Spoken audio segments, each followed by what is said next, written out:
Nos últimos dias, começou a se formar um ruído diferente em Brasília. Não é escândalo isolado, não é fala solta de bastidor. São movimentos simultâneos. Relator do STF cobrando investigação, Polícia Federal sendo questionada, advogados sendo contratado, sócios mudando de país, Congresso falando em CPI. Tudo isso gira em torno de um mesmo eixo, o escândalo do INSS. E o nome de Lulinha. Hoje nós vamos analisar o que está por trás de tudo isso.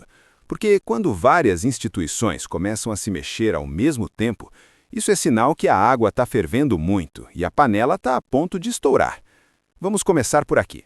Chegou ao Planalto a informação de que o relator do caso no STF, ministro André Mendonça, cobrou a Polícia Federal sobre a lentidão das investigações envolvendo o filho do presidente. Esse trecho já desmonta uma narrativa comum. Não foi a imprensa que inventou o assunto. A cobrança nasce dentro do STF e chega ao Planalto. Quando um relator cobra a Polícia Federal, ele não está fazendo política. Ele está dizendo, isso não está andando como deveria. Mas toda cobrança tem um motivo concreto. E o próprio texto da Veja indica qual é. Porque a crítica não é genérica. Ela aponta algo específico que não foi feito, e é isso que aparece no próximo trecho. O ministro teria questionado a ausência de diligências básicas, como a apreensão de passaporte de Lulinha. Aqui o problema ganha forma. A apreensão de passaporte não é condenação, não é punição, é cautela.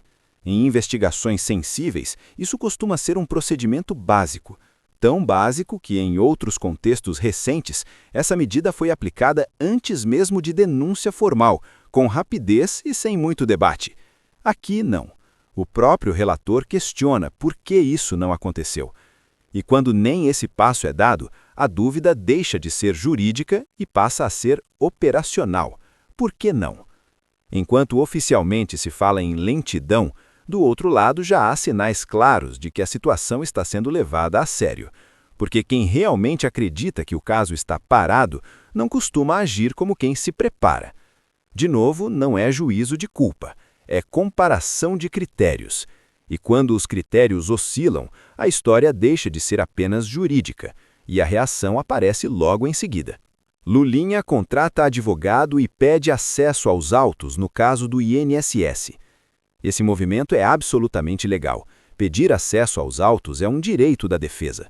Mas aqui vale registrar um detalhe que muita gente lembra bem. Nesses últimos anos, em investigações envolvendo pessoas de viés à direita, esse mesmo direito nem sempre foi tratado como óbvio. Houve casos de acesso negado, parcial ou atrasado, com a justificativa de não atrapalhar a investigação. Aqui o pedido não só acontece, como vira notícia registrada com naturalidade. Não é acusação, é diferença de tratamento. E quando o tratamento muda conforme o nome envolvido, o radar do público liga. Mas esse não é o único movimento estranho nesse caso, porque enquanto uns pedem acesso, outros simplesmente mudam de país. E é isso que aparece na próxima matéria.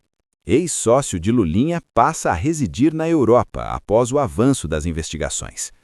Importante dizer com clareza, isso por si só não é prova de crime, mas investigações não olham apenas para provas finais, elas observam padrões de comportamento. Quando pessoas ligadas ao caso mudam de país, no mesmo momento em que operações avançam, o radar institucional liga. E esse radar liga porque tudo isso aponta para um mesmo centro. Nada aqui é aleatório. Tudo converge para o INSS, e é nele que a história realmente se sustenta. A investigação aponta fraudes envolvendo créditos consignados do INSS, com a atuação de lobistas e intermediários. Esse é o coração do problema.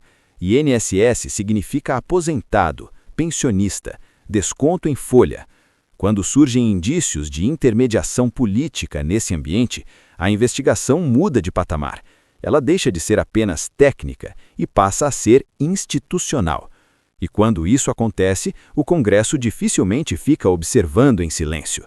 E não ficou. Senadores pedem a quebra de sigilo bancário e fiscal da esposa de Alexandre de Moraes. Pedido de quebra de sigilo não é gesto simbólico, é escalada. Mesmo que não avance, o simples fato de ser protocolado aumenta o custo político do silêncio. E quando o Congresso começa a pressionar, o próximo passo costuma ser previsível: CPI. Girão propõe convocar Moraes e Viviane Barsi à CPI do crime organizado. CPI não condena, mas CPI ilumina. E luz é exatamente o que todos esses movimentos parecem buscar. Agora, juntando tudo o que apareceu na tela, cobrança no STF, reação dos envolvidos, deslocamentos internacionais, INSS como eixo, Congresso se mexendo, a pergunta final surge sozinha. Conclusão: nada do que foi mostrado aqui são opiniões, são fatos publicados em sequência. A dúvida que fica é simples: se a investigação está avançando, por que a sensação ainda é de freio puxado? Comenta aqui o que você acha. Pessoal, ajude a direita a ter mais vozes na internet. Por favor, se inscreva no Atual News. Até a próxima.